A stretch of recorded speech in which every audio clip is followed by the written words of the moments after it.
when I was working at GameStop, this guy came in and it was just oblivious to me. He's like, "Oh, I gotta pre-order Madden. I have to pre-order Madden." And I was like, "Why?" Why? And he was like, because it's the limited edition. I think it was the 20 is some edition that they had or whatever. And I'm like, bro, it's going to be millions of copies of this game. And he just argued me down. I'm like, okay, I'm going to take your money, but I don't want you to feel like you have to pre-order Madden.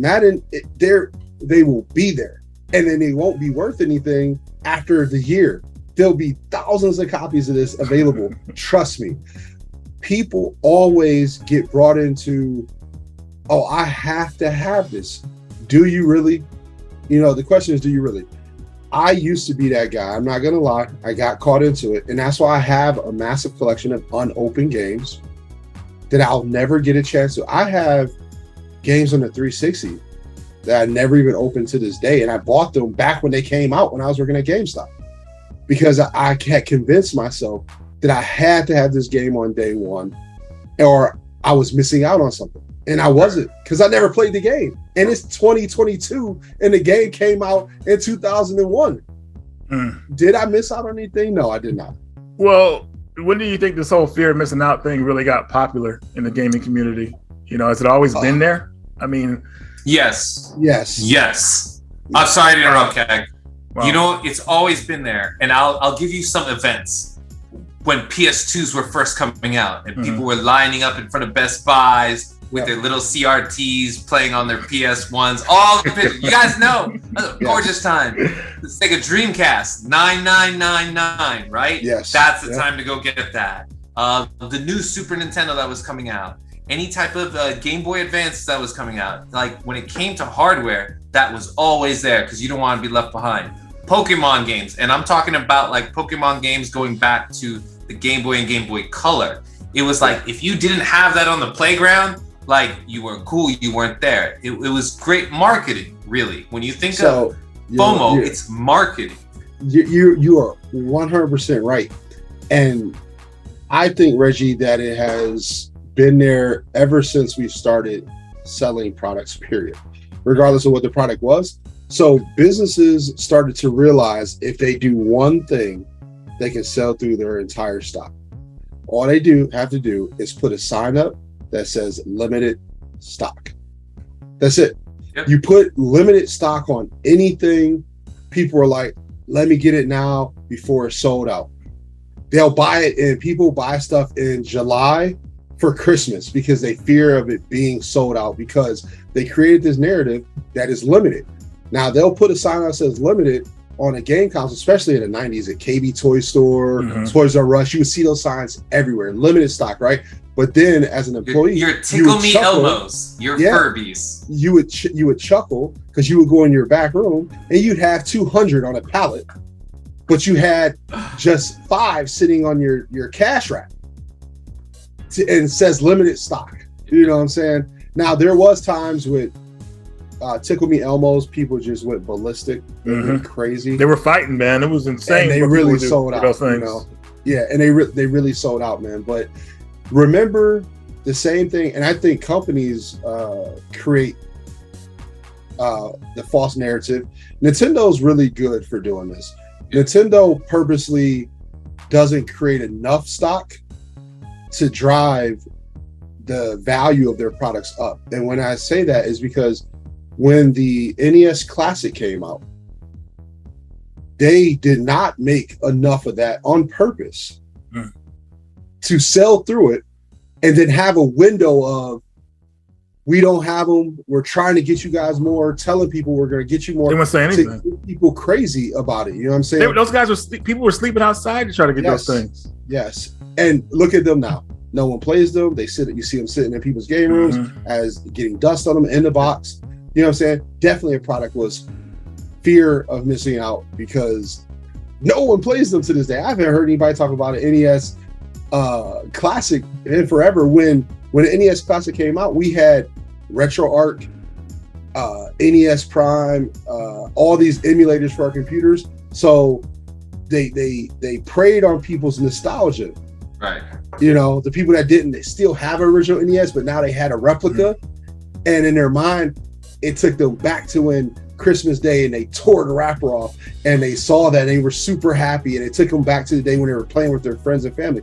They prey on people's nostalgia. Nostalgia is like, you're like a crackhead, man. You can't get enough. It goes back to the good times pretty much. Like most people's nostalgia comes when they were a teen or a kid, you know, when they were having a good time. They had no worries. They had nothing, you know, holding them back or whatever like that, you know. So it was just pretty much free reign, you know, just enjoy your life. So I see where that comes in, but I want to go back to the thing though. When I first noticed the fear of missing out, and when I saw it was hectic, it's not even really with video games. Do you guys remember Beanie Babies? Yes. Yeah. Oh my God. And everyone thought they had their kids' college tuition. Yes. And the stupid little stuffed animal. It was a scary time because I'd never seen people go insane for items before. You know, there was a lot of women, man. They were like willing to hurt people just to get that Beanie Baby, especially when they started making them limited. I didn't know what it was about those things. I remember the store I worked at, it was called Toys International. We had Beanie Babies and, you know, they were selling out, but like once they started putting the limited on there, it's like people were fighting over them. It tripped me out because I've never seen like just regular people just going after each other like that over some toys, you know. And that was probably the first time I seen the fear of missing out, what it could do to people. It drives them crazy. Now Beanie Babies, you look at them today, you know, are they still worth what they were? I mean, you find them at Goodwill? No. Yeah, you find them at Goodwill. They're not worth anything. I mean, I seen a documentary a while ago about this lady, and her whole front room was full of Beanie Babies. Like, she's the Beanie Baby lady. She had the ones from McDonald's, and she had the ones exclusive to stores and exclusive to this place and that place. And she missed out, you know.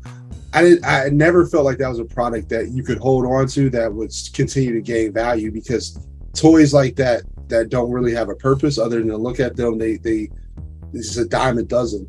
So if you didn't sell that, if you didn't collect it and then sell that stuff within like that certain time, you're gonna get stuck with. Kind of same thing with Funko Pops. That's another fear of missing out.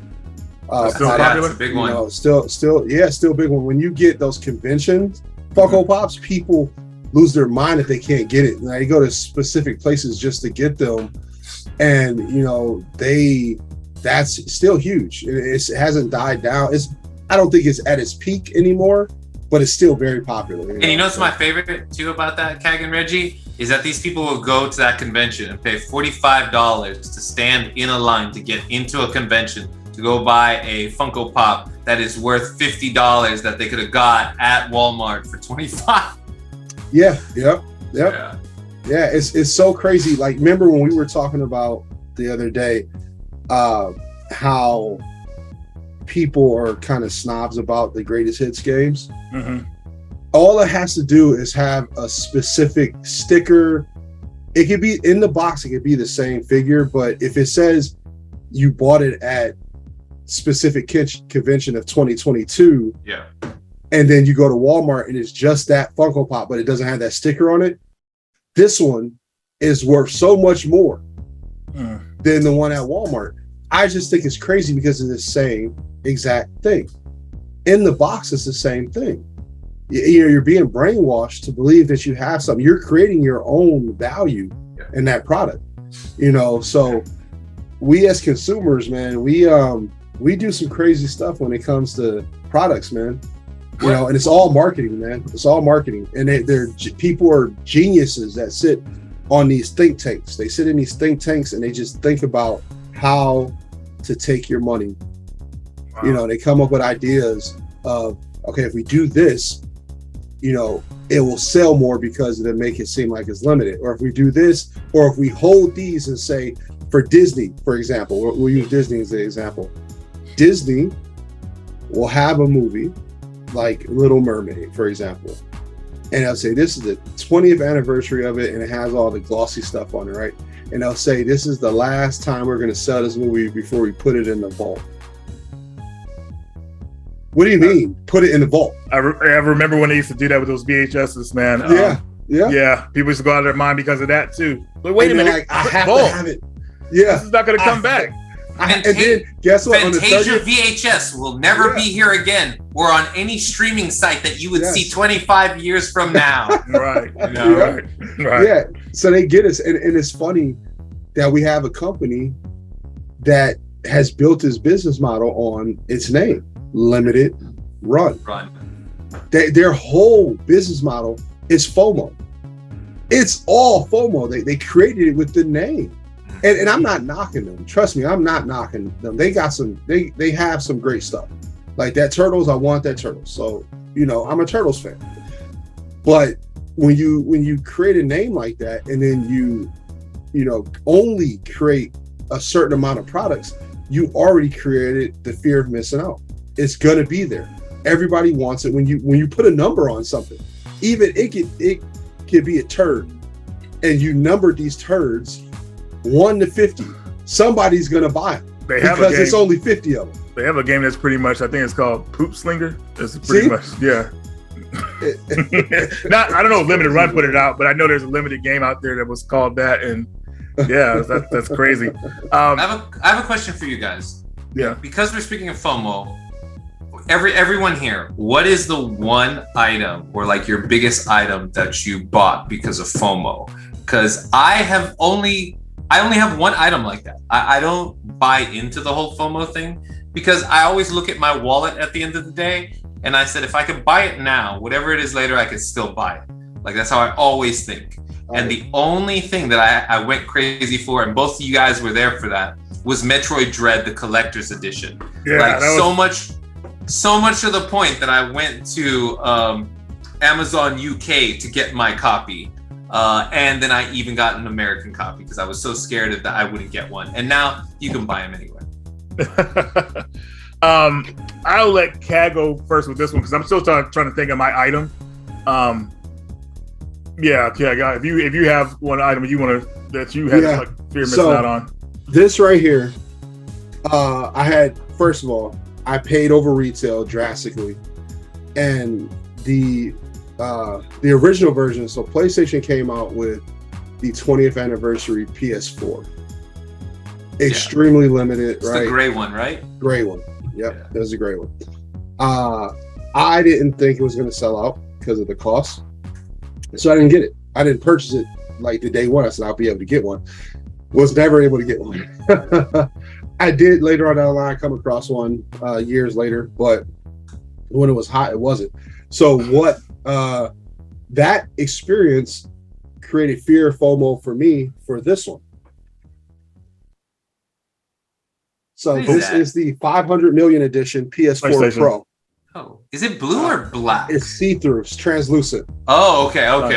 Okay, and it's numbered. This is it was only 50,000 of these made. Mine is 43,578. So now listen. Reason this was fear of missing out is because I felt like I had to have it because it was limited. But if you look back here behind me, you'll see that red one right there. That's a Spider-Man PS4 Pro. I already had a PS4 Pro.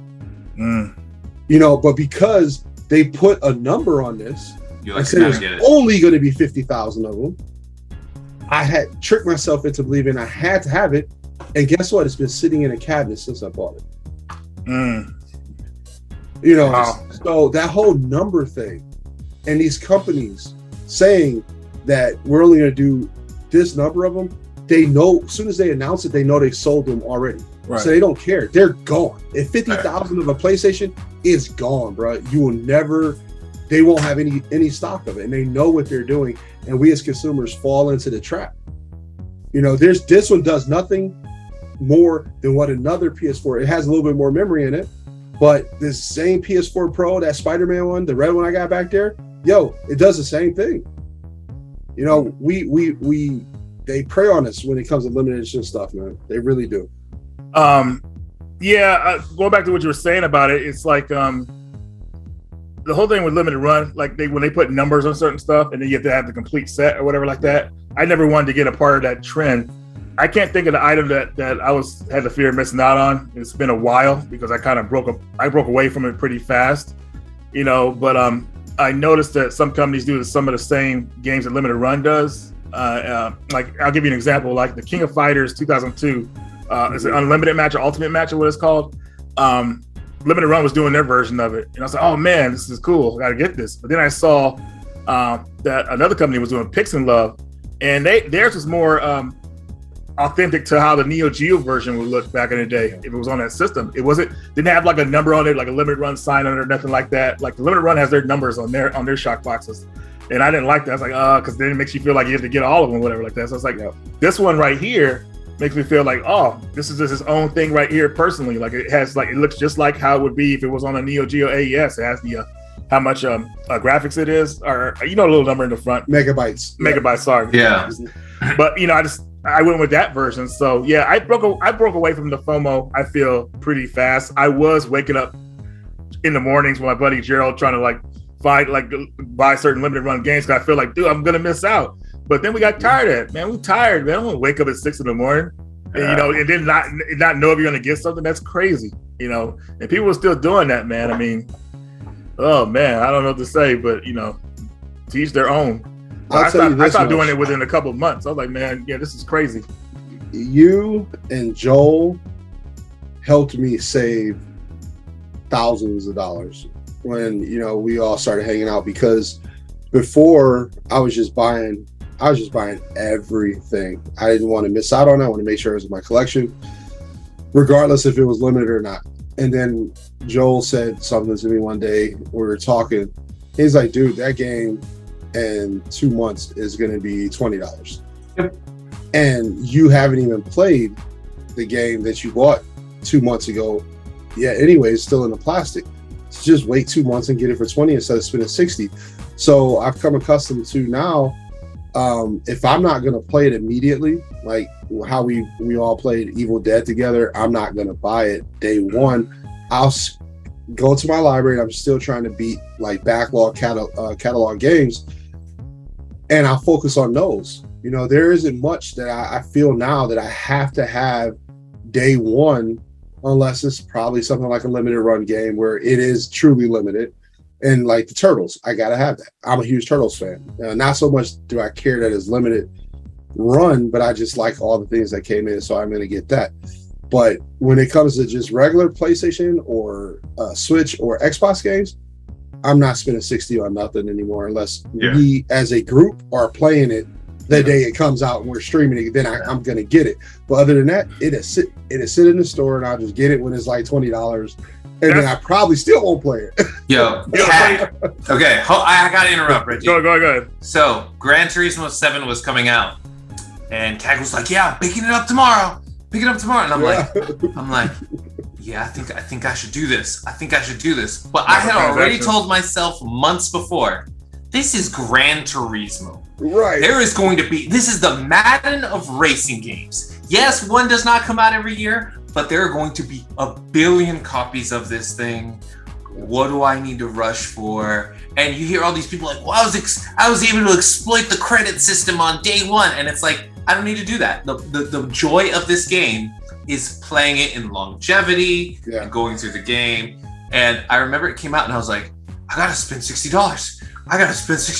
And then I was like, no, I don't need to. I think I'm good. And I saw people playing it. It was great. And I was like, cool, I'll see it when it's $20. Yeah. And I'll use my $5 GameStop coupon to pick it up for 15.